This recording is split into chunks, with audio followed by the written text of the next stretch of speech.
American government H-1B visa നിയമങ്ങളിൽ കൊണ്ടുവരാൻ പോകുന്ന വിപ്ലവകരമായ മാറ്റങ്ങൾ ഇപ്പോൾ വലിയ ചർച്ചയാവുകയാണ്.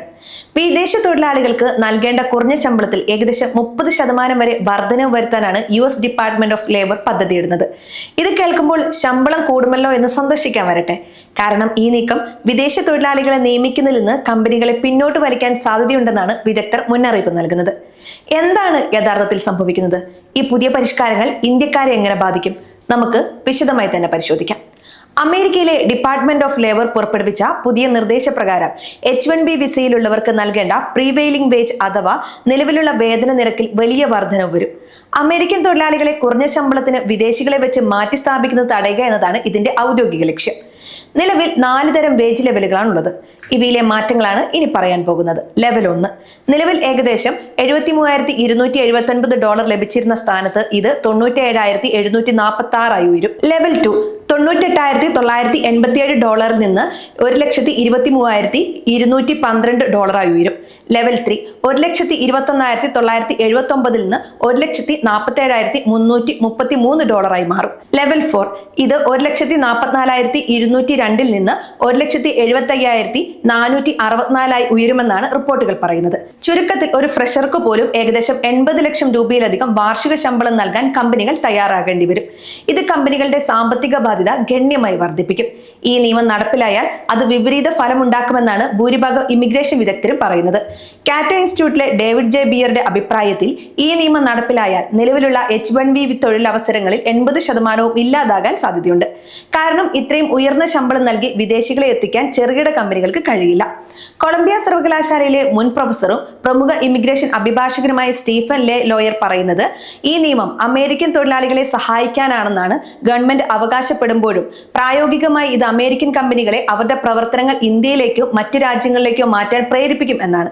അതായത് അമേരിക്കയിൽ ജോലി കുറയുകയും മറ്റു രാജ്യങ്ങളിലേക്ക് ഔട്ട്സോഴ്സിംഗ് വർദ്ധിക്കുകയും ചെയ്യും. അമേരിക്കയിലെ ശമ്പള നിരക്ക് ഉയർന്നത് ഇന്ത്യയിലെ IT കമ്പനികൾക്കും ഗ്ലോബൽ ക്യാപിറ്റലിറ്റി സെന്ററുകൾക്കും ഒരുപക്ഷെ ഗുണകരമായേക്കാം.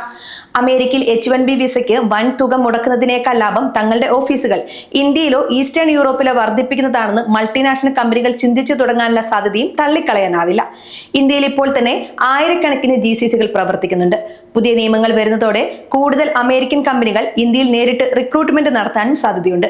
ഇതിനർത്ഥം ജോലി തേടി അമേരിക്കയിൽ പോകേണ്ട സാഹചര്യം കുറയുകയും ഇന്ത്യയിലിരുന്ന് തന്നെ അന്താരാഷ്ട്ര നിലവാരത്തിലുള്ള ജോലി ലഭിക്കുകയും ചെയ്യുമെന്നാണ്. ശമ്പള വർധനവ് മാത്രമല്ല, അമേരിക്കയിലെ വിദേശ വിദ്യാർത്ഥികൾക്ക് വലിയ ആശ്വാസമായിരുന്ന OPT നിയമങ്ങളിലും മാറ്റം വരാൻ പോകുന്നുവെന്നാണ് റിപ്പോർട്ടുകൾ സൂചിപ്പിക്കുന്നത്.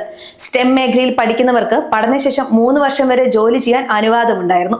പുതിയ നിർദ്ദേശങ്ങൾ പ്രകാരം ഇത് വെട്ടിക്കുറയ്ക്കാനോ കൂടുതൽ നിബന്ധനകൾ ഏർപ്പെടുത്താനോ സാധ്യതയുണ്ട്. പുതിയ H-1B അപേക്ഷകർക്ക് $1 ലക്ഷം ഏകദേശം 83 ലക്ഷം രൂപ അധിക ഫീസ് ഏർപ്പെടുത്തുന്നതിനെ കുറിച്ചും ആലോചനകളുണ്ട്. ഇത് സാധാരണ കമ്പനികൾക്ക് താങ്ങാനാവുന്നതിലും അപ്പുറമാണ്. H-1B വിസ തിരഞ്ഞെടുക്കുന്ന രീതിയിലും വലിയ മാറ്റങ്ങൾ വരുന്നുണ്ട്. നേരത്തെ നടന്നിരുന്ന സാധാരണ ലോട്ടറി സമ്പ്രദായത്തിന് പകരം വെയ്റ്റഡ് ലോട്ടറി കൊണ്ടുവരാനാണ് പദ്ധതിയെന്നും റിപ്പോർട്ടുകൾ സൂചിപ്പിക്കുന്നു. ഇതിനർത്ഥം കൂടുതൽ ശമ്പളം വാഗ്ദാനം ചെയ്യുന്നവർക്കും കൂടുതൽ കഴിവുള്ളവർക്കും വിസ ലഭിക്കാൻ മുൻഗണന നൽകും. ഇത് കുറഞ്ഞ അനുഭവ പരിചയമുള്ളവർക്ക് വിസ ലഭിക്കാനുള്ള സാധ്യത ഇല്ലാതാക്കും.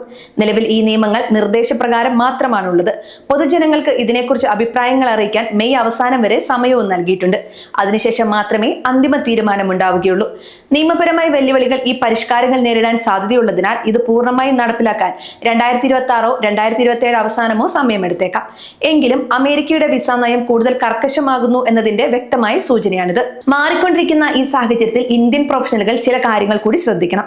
എൻട്രി ലെവൽ ജോലികൾക്ക് വിസ ലഭിക്കാൻ ബുദ്ധിമുട്ടായതിനാൽ AI, machine learning, cloud computing തുടങ്ങിയ സ്പെഷ്യലൈസ്ഡ് മേഖലകളിൽ വൈദഗ്ധ്യം നേടുക. കൂടുതൽ വൈദഗ്ധ്യമുള്ളവർക്ക് ഉയർന്ന ശമ്പളം ലഭിക്കുമെന്നതിനാൽ അവർക്ക് വിസ മുൻഗണന ലഭിച്ചേക്കാം. കാനഡ, ജർമ്മനി, UK തുടങ്ങിയ രാജ്യങ്ങൾ ഇപ്പോൾ വൈദഗ്ധ്യമുള്ള തൊഴിലാളികൾക്കായി കൂടുതൽ ഉദാരമായ വിസ നയങ്ങളും പിന്തുടരുന്നുണ്ട്. അമേരിക്കയ്ക്ക് പകരമായി ഇത്തരം രാജ്യങ്ങളെയും പരിഗണിക്കാവുന്നതാണ്. അമേരിക്കയിലെ H-1B വിസ പരിഷ്കാരങ്ങൾ വരാനിരിക്കുന്ന വലിയ മാറ്റങ്ങളുടെ തുടക്കം മാത്രമാണ്. അമേരിക്കൻ ഫസ്റ്റ് എന്ന നയം കൂടുതൽ ശക്തമാകുന്നതോടെ വിദേശ തൊഴിലാളികൾക്ക് അവിടേക്ക് പ്രവേശിക്കുന്നത് ചെലവേറിയതും സങ്കീർണവുമായ ഒന്നായി മാറും. എന്നാൽ ഇത് ഇന്ത്യൻ IT മേഖലയ്ക്ക് പുതിയൊരു ഉണർവ് നൽകാനും സാധ്യതയുണ്ട്. ആഗോളതലത്തിൽ പ്രതിഭകൾക്ക് എപ്പോഴും ഡിമാൻഡ് ഉണ്ടാകും. പക്ഷേ നാം മാറുന്ന നിയമങ്ങൾക്കനുസരിച്ച് സ്വയം പരിഷ്കരിക്കാൻ തയ്യാറാകണമെന്ന് മാത്രം.